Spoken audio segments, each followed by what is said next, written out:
হাসিনার পতনে সবচেয়ে বেশি আমার মনে হয় কষ্ট পেয়েছেন, সবচেয়ে বেশি কষ্ট পেয়েছেন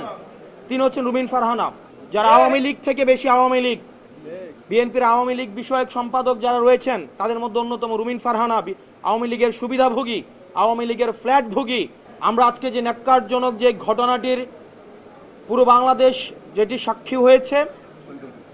এটি মূলত হচ্ছে আগামী নির্বাচন কেমন হতে পারে এবং সেই নির্বাচনে এই নির্বাচনের ভূমিকা কি, নির্বাচন কমিশনের ভূমিকা কি হবে এবং আগামী নির্বাচনে বিএনপি কি ভূমিকা রাখবে এবং পুলিশ কি দর্শকের ভূমিকা রাখবে, কি ভূমিকা পালন করবে,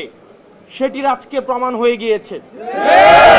বিএনপির আওয়ামী বিষয়ক সম্পাদকদেরকে বলবো, আপনারা জনগণের পালসকে বুঝুন, 24 পরবর্তী জনগণের পালসকে বুঝুন, নতুবা আবার বাংলাদেশের সংকটের দিকে যাবে। এবং তাদের কারণেই আমরা বিশ্বাস করতে চাই বিএনপি এখনো পর্যন্ত গুন্ডাতন্ত্র, তারা যেই বিএনপির এই ফজলু সাহেব, উনাকে এখনো পর্যন্ত আমরা সম্বোধন করছি, সম্মান দেখাচ্ছি, কিন্তু উনি যে ধরনের বক্তব্য দিচ্ছেন এবং রুমিন ফারহানা যে ধরনের বক্তব্য দিচ্ছেন,